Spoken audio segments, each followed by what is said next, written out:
Howdy, Chef's College. How's everything going? It is Friday, and things have changed weather-wise. It's only high of 75 today.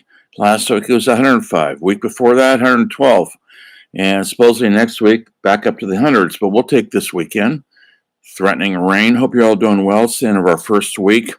I want you guys, those of you who have the textbook, to take a look at the first chapter. It's actually called Chapter 19 in this book because this is the second volume. So they just continued the volumes by the chapters.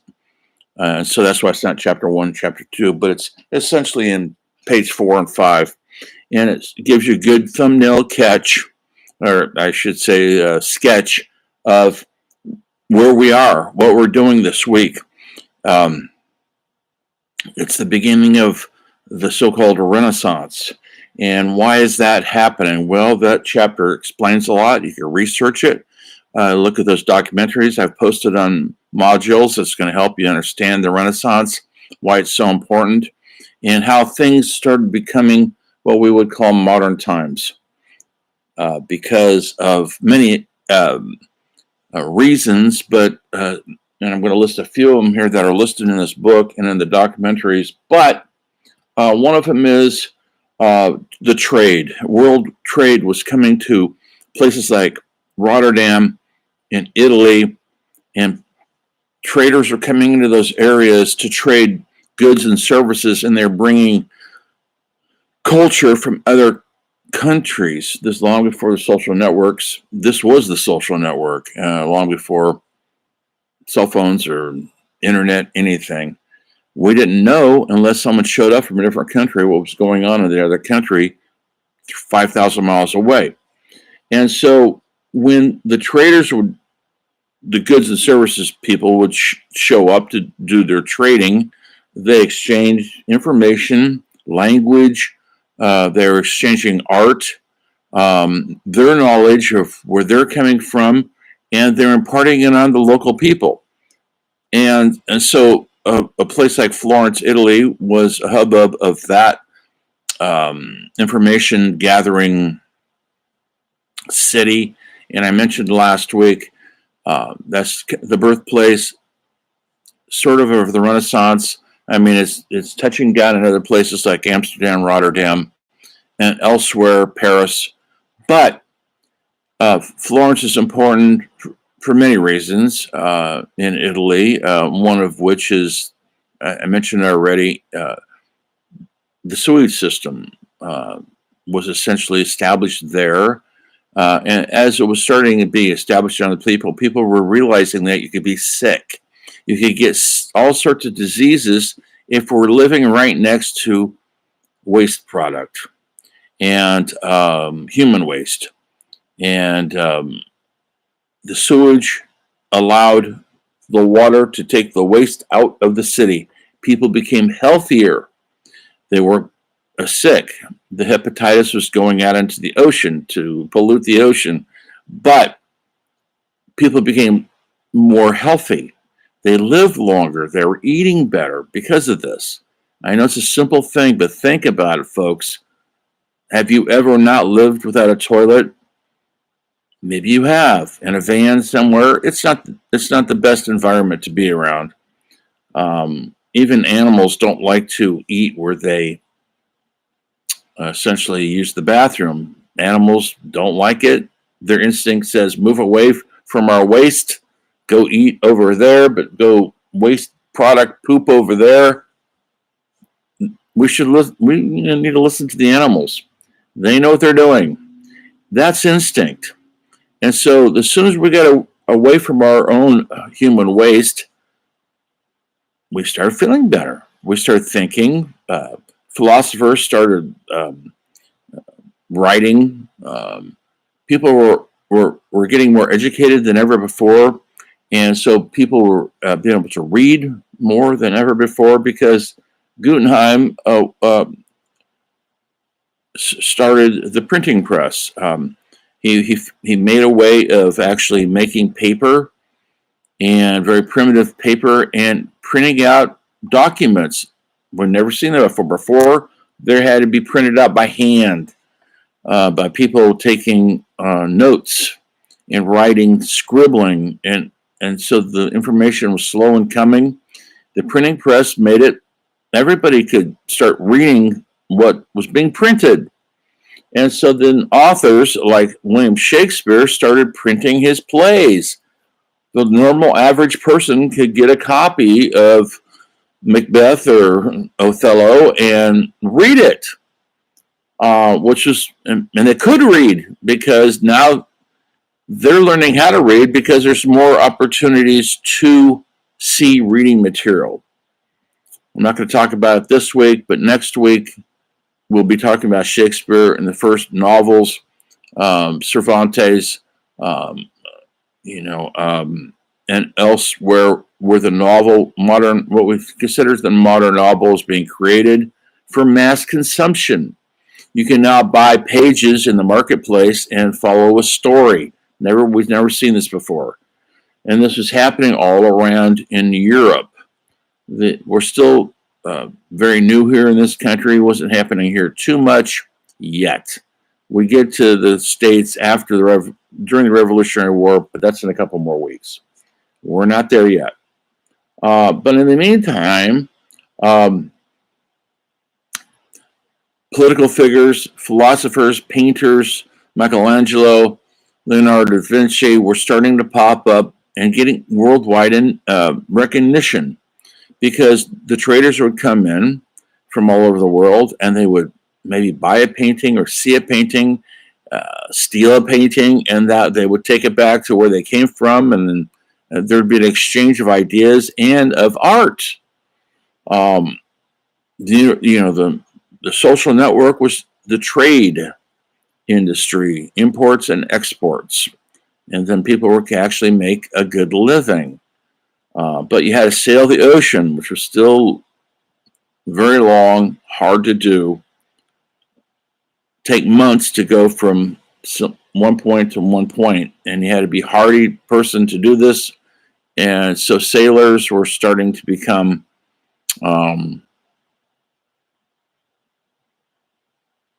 world travelers, seeing things in exotic places,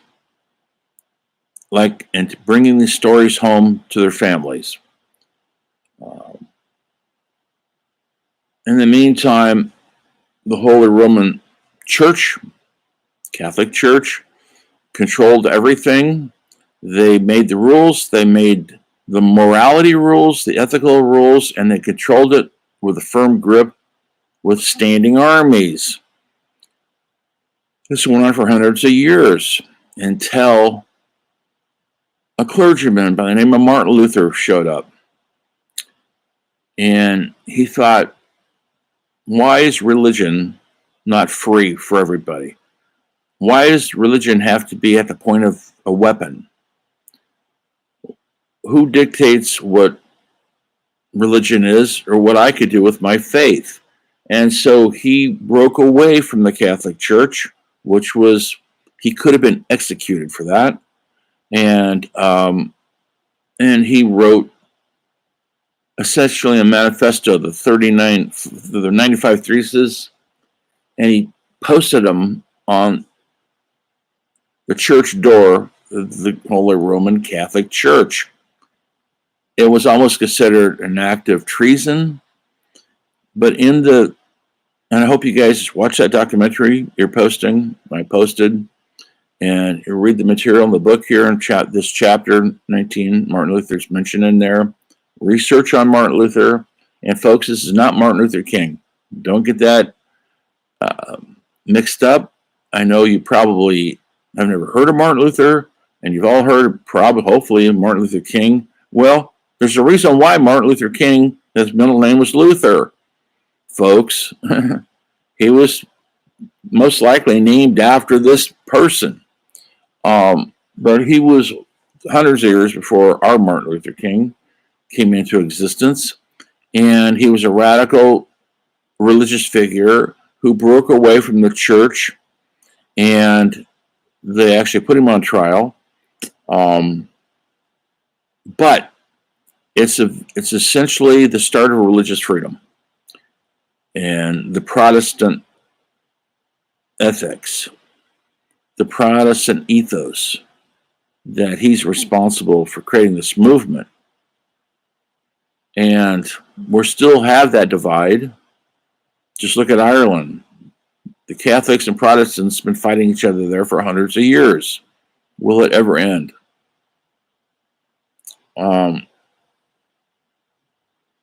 But it's given Ireland a rich history of bloody poetry, some of the best language, arts, works of plays and novels ever come down in the history of man in Ireland, that little tiny place in Ireland. We'll be talking about literature later, and I'll be mentioning Ireland and James Joyce and U2, the rock band. Ireland's a rich country of free thinkers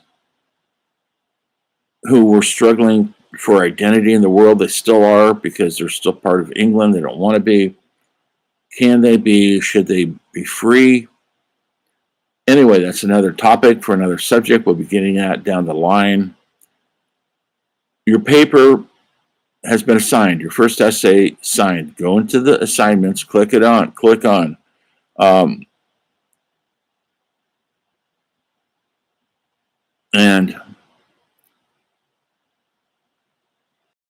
And start doing your research on Martin Luther. That's your first essay. Essay number 1. It's due a week from today. You have a whole week to do it. I give you plenty of time to do these essays. And you're going to do quite a few of them over the next couple of weeks. Semester, I should say. This is the first one. Look at the instructions. We're using MLA format, which is 1-inch margins all around, double space. You need a running header with the page number and the title of your paper and the header. You also need a title page with your name, the paper's name, the class name, my name, and the date. That's all. You need a references page. So it's called MLA for your citations. Use 2 or 3 citations on every paper. I don't have a minimum or a maximum. Don't use too many, because the paper's short. It's 3 minimum, 5 maximum. You could go over, no harm, but you must do 3. I'm pretty lenient on the first paper. If people only show up with 2 or 2.5, if you do that after this first essay, points will be taken off.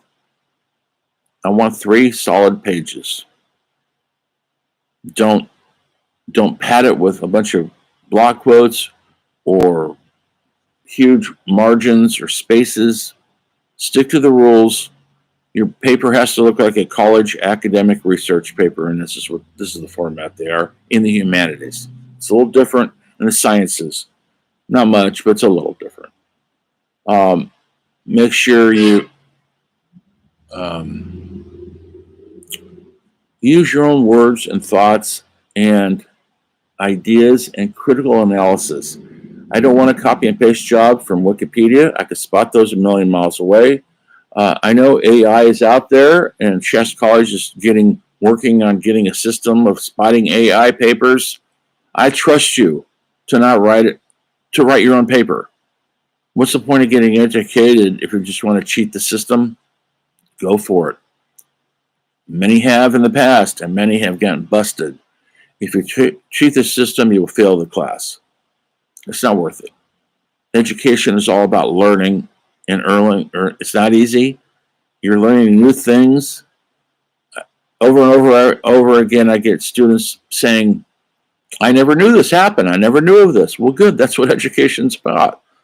If you knew everything, we wouldn't need to be here. I don't know everything. I know my subjects, and I'm still learning on those. It never stops. Education never stops. You never stop reading, researching, and critically analyzing material. I read 2 or 3 papers a day. I have to look at that and I have to read between the lines. I have to figure out what are they really saying here. And you have to look at it critically, not just accepting the words flowing over you like everything is right. Because, in the world we're living in right now, everything is pretty much up in the air when it comes to right or wrong. And it's up to you through education and research and understanding the materials that you will find a right answer. The truth, which is not easy to come by, but it's out there. So I want you guys to get to the truth of Martin Luther. Why does he matter? Now he still matters. He's been dead for 500 years. Why did he matter then? How radical it was then? It's not so radical now because we're used to it. It's part of who we are throughout the whole world.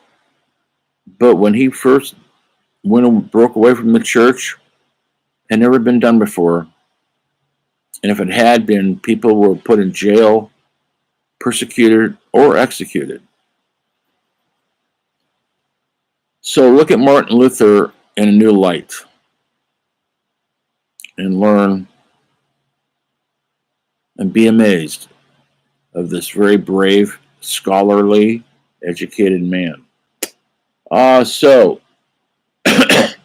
I'm not going to talk much further because you're probably getting bored already. This is the first essay. Do a great job. I go lenient on you. I'm a pretty easy grader. If I see you're working, you might be totally wrong. You might get all your information wrong. You'll still do okay if I see the work is honest and you're doing the best you can. Okay? No late papers. Yes, you're going to come with me with the excuses. Try them out. See how I feel about it.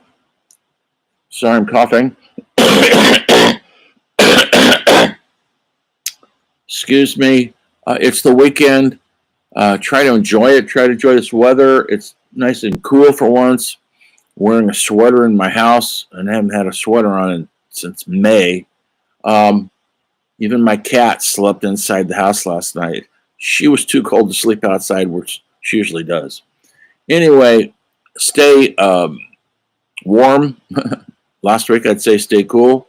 The heat's not over yet. Summer's not over, so this is just a momentary glitch in the weather system. Do something interesting this weekend. Take a walk. Be with friends. Be with loved ones. Do something creative. And always remember, education is knowledge, and knowledge is power. Keep educating. Welcome to the class. Good luck in your first paper. See you down the road.